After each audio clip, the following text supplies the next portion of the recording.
Olá, sejam bem-vindos ao nosso canal A Noite é Nossa. Eu sou Eduardo Leite, esse aqui é o nosso querido Astolfo. E hoje a gente vai falar de um dos filmes assim muito esperados para 2019 e que foi bem premiado em 2020. E sim, estamos falando do Coringa, né? O Joker. E esse filme ele desperta uma grande reflexão. E claro, antes de mais nada, eu devo dizer que a gente não vai analisar a questão técnica do filme. A isso tem muitos canais, e canais muito bons, por sinal, que podem fazer uma análise justamente sobre como seria a técnica, qual a importância de qual cena e coisas do tipo sobre o filme. A gente vai focar mais na questão filosófica, beleza? E antes de mais nada, assina o canal, dá aquele like, ativa o sininho e deixa os comentários, viu? Qualquer sugestão a gente está analisando justamente para ver possíveis vídeos, né? Vocês podem sugerir novos vídeos, beleza? Então é isso aí. E aí a gente vai ter que falar rapidamente do que seria esse filme, do que se trata. E eu vou falar justamente pensando que você não assistiu. E se você não assistiu, assim, vou buscar evitar o máximo de spoilers possível, mas é quase que inevitável, né? A gente tem que falar em uma coisa ou outra, mas assim, a gente vai preservar o máximo possível você, beleza?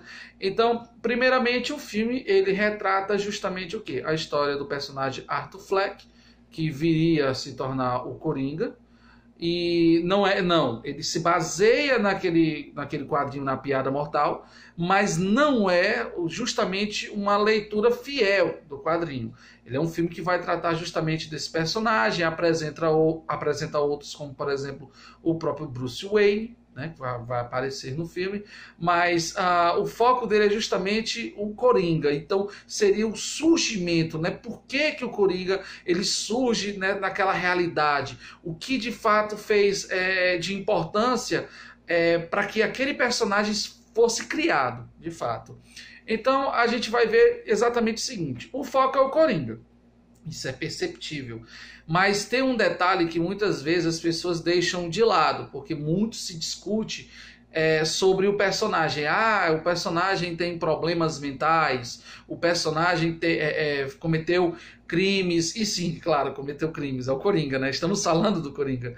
Esse personagem me representa. Pelo amor de Deus, não diga isso e sei lá, se por algum motivo você sentir alguma identificação, seria bom você conversar com alguém, buscar alguma ajuda, porque o personagem Coringa, ele sofre de problemas, né, mentais, é visível, não é segredo, é mostrado no filme. Só que Todd Phillips, ele vai mostrar essa visão do Coringa, mas ele deixa um pano de fundo riquíssimo para uma construção de debate sociológico e filosófico. O debate é justamente que tipo de sociedade a gente vive. Por quê? Porque aquela realidade ali se passa, né, mostrando uma cidade fictícia de Gotham City, só que, tudo bem, anos 70, anos 80, mas se a gente for analisar aquele tipo de situação, não é tão diferente do que a gente vive. Isso é o que eu acabei de dizer agora. Não é tão diferente assim.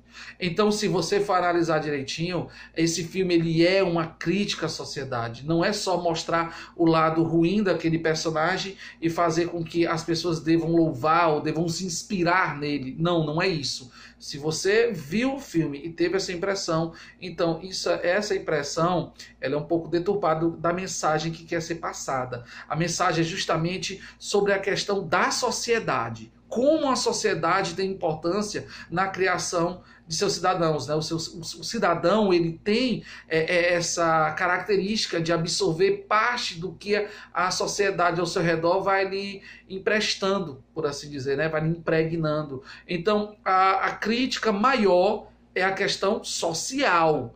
Tanto que você percebe o modo como o personagem vai ficando cada vez mais depressivo, cada vez mais melancólico, a tristeza sempre vai ganhando uma maior ênfase.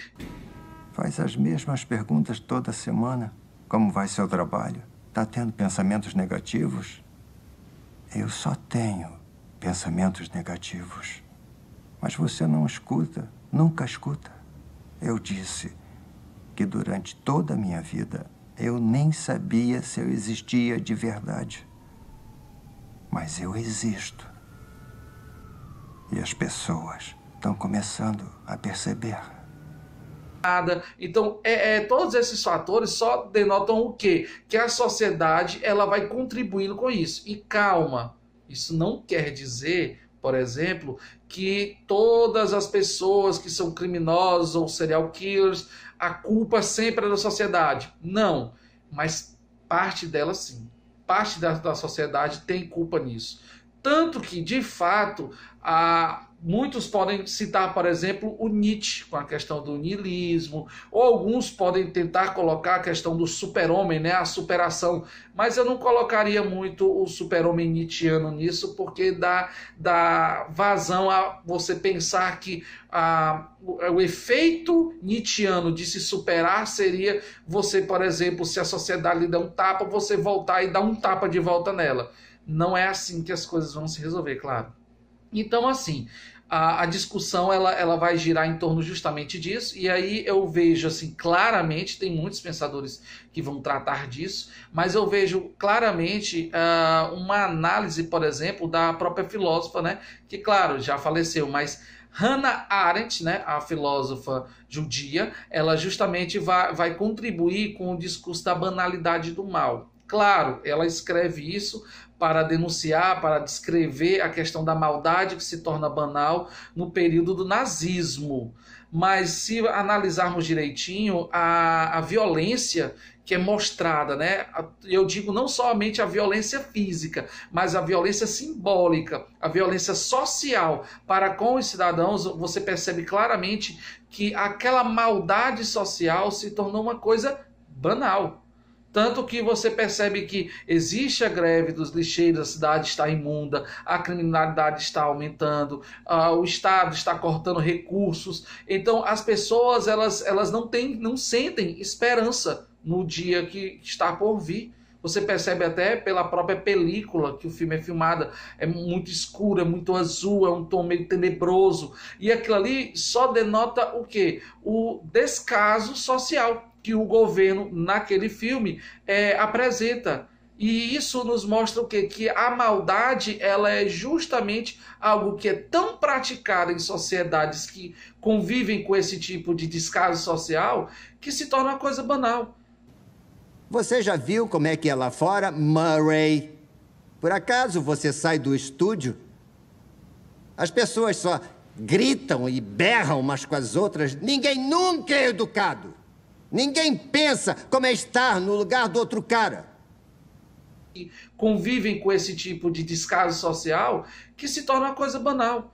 A primeira cena do filme, que está até no trailer, por sinal, no qual o próprio Arthur Fleck ele é agredido, né, por alguns meninos que roubam a placa no qual ele está trabalhando em frente à loja, fazendo a propaganda, aquilo ali denota o quê? Ele é roubado, ele corre atrás e não basta os meninos terem roubado a placa, eles têm que quebrar a placa nele, ainda tem que surrar ele. Então existe uma maldade que, de certa forma, o Estado negligencia e aquilo vai retroalimentando, uma coisa puxa a outra. Eu sou revoltado porque a sociedade ela tem descaso comigo e a sociedade tem descaso comigo porque existe revolta em mim. Então uma coisa alimenta a outra, o que nos leva, sabe o quê?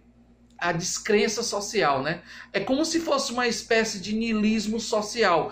Eu, enquanto cidadão, não consigo mais acreditar que o governo, ou que o Estado, ou que a minha sociedade possa vir a mudar, possa vir a me auxiliar. Isso é uma característica que é mostrada no filme e que a gente percebe claramente que é o que o filme também quer passar. Não existe esperança. Tanto que o próprio Coringa, ao cometer o crime, né, de matar aqueles 3 personagens que são ligados às empresas Wayne, aquilo ali mostra o quê? Um povo, né, uma parcela revoltado, porque eram pessoas ligadas à empresa, eram pessoas bem-sucedidas, e do outro lado mostra uma grande parcela de pessoas desfavorecidas socialmente que começam a engajar um movimento chamado Morte ao Rico. Então, claro, dá para perceber sim uma luta de classes marxista aí. Mas para não ficar só falando sobre marxismo, é bom a gente variar um pouquinho, né? Então, a gente percebe justamente essa descrença com a sociedade. A gente não acredita mais que a sociedade possa melhorar. E aí, o que acontece? A gente cria uma espécie de fábrica, né, de doentes sociais. E eu uso doentes sociais não fazendo referência aos doentes mentais. Por quê? Porque sim, a gente pode ter algum problema mental genético, a pessoa pode nascer com algum problema, ou pode adquirir na vida, mas a grande questão que se está falando aqui é a questão da fabricação justamente desses doentes sociais, a sociedade que vai massacrando eles a tal ponto que eles acabam se transformando em algo que eles mesmos não sabiam que poderiam se tornar. E temos vários casos. Por exemplo, aquele massacre de Columbine, a gente sabe muito bem que o bullying pode gerar frutos negativos assim, de uma escala que não temos nem como calcular. Então, tudo isso do filme nos é mostrado. Como o personagem é massacrado, ele é desprezado, ele é solitário. No emprego, ele é desvalorizado. Olham para ele com desconfiança. E, por sinal, ele até perde o emprego. Então, ele vive uma vida extremamente solitária, não vê um horizonte promissor. Os desejos que ele guarda em seu âmago, de sonhar um dia em ser um comediante, um grande comediante de stand comedy, né? De stand comedy, seria justamente o quê? Um sonho dele. E aí ele tenta, mas não consegue, e ele é ridicularizado. E aí você pergunta, mas isso só acontece com Coringa. Será? Será que o Coringa ele está somente na película, no filme? Será que a gente não fabrica todos os dias possíveis, né, Coringas em potencial? Então a crítica feita desse filme é justamente por essa linha. E aí a gente pode perceber claramente que, de fato, esse filme é muito importante, não é à toa que foi premiado, e que faz essa denúncia, e é clara ela mostra a todo momento, e isso é bastante importante para que gere uma reflexão sobre a nossa sociedade como um todo. Se passa nos anos 70, 80, mas se analisarmos bem, como eu disse no começo do vídeo, não foge muito da realidade de 2020, beleza? Então esse filme, essa análise que a gente está fazendo aqui, pode vir a lhe auxiliar. Por exemplo, se o tema fosse um tema que caísse no vestibular, numa redação, você pode fazer essa comparação, seria viável, e até mesmo o corretor já deve ter visto o filme, então seria muito fácil para ele corroborar o que você está escrevendo. Enfim, espero que você tenha gostado. Não esquece de dar aquele like, né? Assina o canal, ativa o sininho. E é isso aí, meus queridos. Aproveitem um dia, descansem à tarde, mas a noite é nossa, beleza?